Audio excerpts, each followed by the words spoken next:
निरंतर भजन कीर्तन में कालयापन करने वाली प्रेम भाई मीराबाई प्रेम समाधि में कई दिन तक अन्न ग्रहण नहीं करती थी। प्रेम समाधि में रहती, समझाने पर श्री कृष्ण प्रेम की ही बातें करती। दुर्बल शरीर देखकर घर वालों ने वेद बुलाया। मारवाड़ से पिता भी वेद लाए। श्री कृष्ण प्रेम में व्याकुल मीरा ने उस समय उपयुक्त पद गाया। इस महिमामयी देवी ने मारवाड़ के कुड़की नामक ग्राम में जन्म लिया।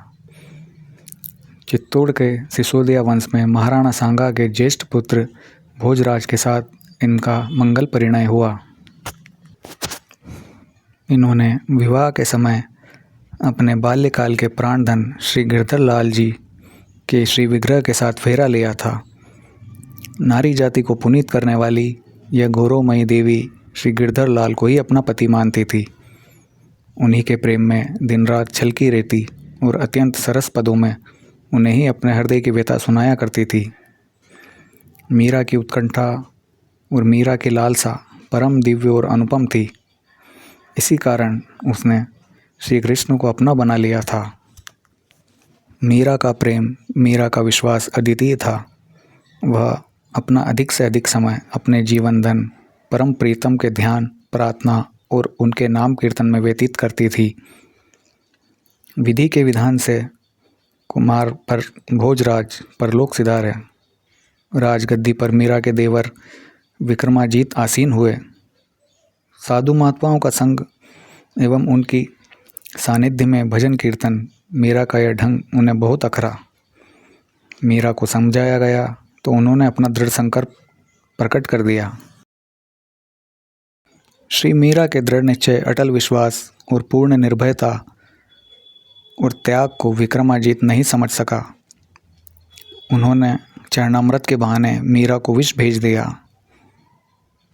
विष जानकर भी प्रभु पर दृढ़ आस्था रखने वाली मीरा प्रभु के चरणामृत के नाम पर उसे हंसते हंसते पी गई।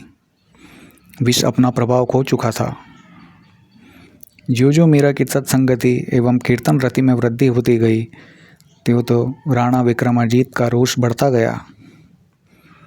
मीरा की जीवन लीला समाप्त करने के लिए उन्होंने शालग्राम के नाम पर भयानक नागिन पिटारी में भेज दी। कालिया मर्दन श्री कृष्ण के प्रेम में उन्मत्त मीरा के लिए नागिन सचमुच शालग्राम की मनोहर मूर्ति बन गई। इसके बाद अंततः तंग आकर प्रेममयी मीरा वृंदावन चली गई। वहाँ श्री कृष्ण दर्शन के लिए विरह गीत गाती हुई कुंज में फिरती और इसके बाद मीरा के प्रेम से प्रभावित होकर श्री भगवान को आना ही पड़ा। वृंदावन में कुछ साल बिताने के बाद मीरा आसपास के द्वारिका छोड़कर श्री रणछोड़ भगवान जी के दर्शन और भजन में अपना समय बिताने लगी। कहते हैं कि राणा उन्हें ले जाने के लिए एक बार आए और क्षमा याचना भी की, पर भक्त कीर्तन की उन्मादी मीरा ने लौटना स्वीकार नहीं किया। उन्होंने द्वारका में रहकर गुजराती में भी बहुत से पदों की रचना की। श्री भगवान नाम के प्रति मीराबाई की निष्ठा अनुपम थी।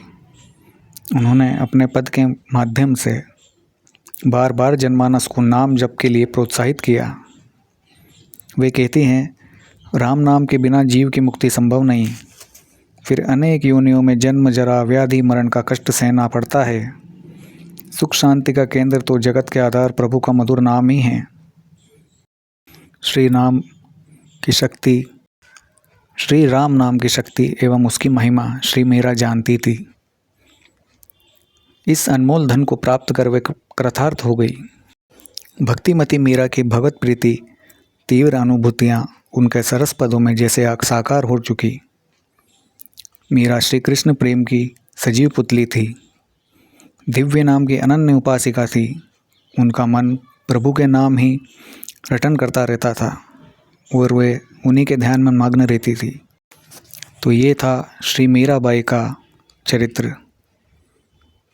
इसके द्वारा हमें ये सूचना दी गई है कि श्री राम नाम के बिना सब कुछ अधूरा है। तो आप भी श्री भगवान का नाम जप करें और अपने जीवन को साकार बनाएं। धन्यवाद।